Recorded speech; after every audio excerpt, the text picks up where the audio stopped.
नमस्कार भैया जी, मेरी बहनों। मैं आपको कुछ बताना चाहूंगी, इसे ध्यानपूर्वक सुनिए।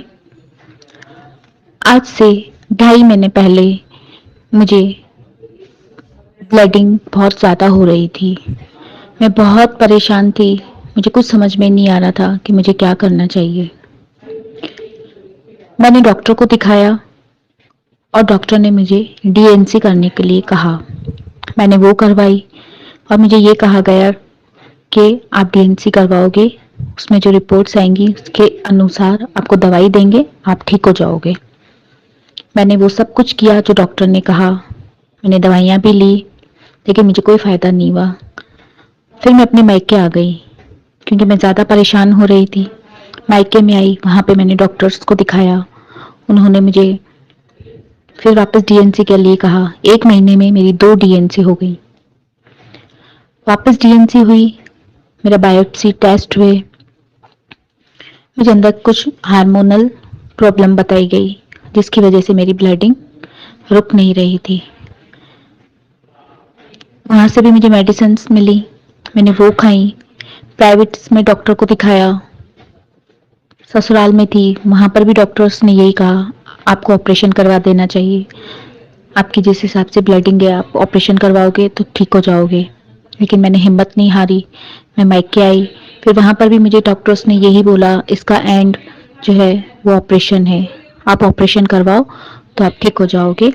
लेकिन मैं नहीं चाहती थी कि मेरा ऑपरेशन हो। ये सोच करके मैं काफ़ी परेशान रही। फिर मेरी दूसरी डीएनसी हुई। 1 महीने में दूसरी डीएनसी, 15 दिन में।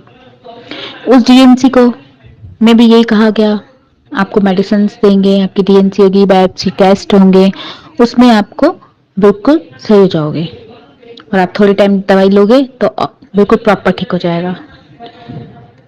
दवाई भी ली, लेकिन कोई फायदा नहीं रहा। डीएनसी भी हो गई, रिपोर्ट्स भी आ गई, कोई फायदा नहीं। मैं मतलब क्या कहूँ, मैं बहुत परेशान हो गई थी, एक हताश निराशा भरी। फिर मेरी भाभी जी ने मुझे बताया कि दीदी आप परेशान नहीं हो, मैं भैया जी को जानती हूँ, आप उनसे बात करिए। उन्होंने मुझे नंबर दिया गोविंद भैया जी का और मैंने उनसे बात की। उन्होंने मुझे इतनी तसल्ली दी, अच्छे से समझाया कि बहन आप परेशान मत हो, मैं बैठा हूँ, आप ठीक हो जाओगे। मैंने भैया जी के कहने पे, जो भैया ने मुझे होम रेमेडीज बताई वो ली।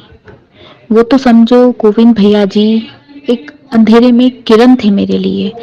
मैंने तो हिम्मत हार चुकी थी, मुझे ये था कि अब तो मैं करवा ही देती हूँ ऑपरेशन, बस मैं झंझट से मुक्त होना चाहती हूँ, इतनी मैं परेशान थी। जैसे भैया जी के बारे में सुना, बात हुई, उन्होंने होम रेमेडीज बताई, तो मतलब मुझे कैसे फायदा हुआ, एक समझो तो मेरे लिए एक चमत्कार था वो। 5 दिन तक मैंने भैया की दवाई ली, छठे दिन चमत्कार, एक मिराकल। मुझे इतनी खुशी हुई, इतनी खुशी हुई, उसको मैं आपको बयान नहीं कर सकती। अब मैं आपको बताऊंगी कि भैया ने मुझे क्या क्या रेमेडीज बताई।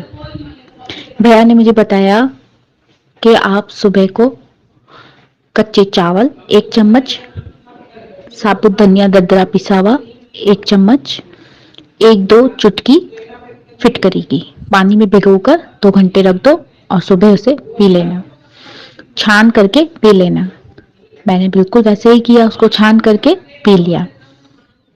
और दूसरी रेमेडी ये बताई कि आपको फिटकरी 1 चम्मच आधे कप पानी में घोलनी है और जैसे अपन दिए की बाती बनाते हैं, उस बाती को उस फिटकरी वाले पानी में भिगोकर अपने नीचे प्राइवेट पार्ट में रखनी है।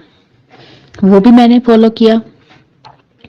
तीसरा मुझे बताया कि अनार के छिलके का पाउडर, नाग केसर, आधा चम्मच नाग केसर, आधा चम्मच अनार के छिलके का पाउडर, दोनों को मिक्स करके और पानी के साथ अपन को लेना है। मैंने वो भी किया। एक ही दिन में मैंने सारी चीजें अरेंज कर ली और मैंने लेना स्टार्ट कर दिया। भगवान का आशीर्वाद था, भैया जी ने कुछ हिम्मत दी, बस, और मेरे गुरुजी का साथ, इन सब ने मिलके मुझे इस रास्ते पे लेकर आए और मैंने ये दवाइयाँ ली दवाइयाँ तो क्या, समझो घर की चीज़ें, ये सब होम रेमेडी मैंने ली। मुझे इतना फ़ायदा हो गया, मुझे विश्वास ही नहीं था कि मेरे साथ ऐसा होगा। समझो एक चमत्कार था। इसलिए बहनों, ये समस्या हर लेडीज़ की है, इसलिए कभी घबराना नहीं, परेशान मत होना। आपको कभी भी कोई प्रॉब्लम हो, आप गोविंद भैया से कांटेक्ट करिए, उनसे पूछिए, मेरा ऑडियो सुनिए, इसमें मैंने होम रेमेडीज़ डाली हैं, आप भैया जी से कंसल्ट कर सकते हैं। मेरी तरह आप बिल्कुल परेशान मत होना, सीधा भैया जी से कंसल्ट करना और वो आपकी बहुत ज़्यादा हेल्प करेंगे। तहे दिल से सबका शुक्रिया। वंदे मातरम। धन गुरु महाराज की जय हो।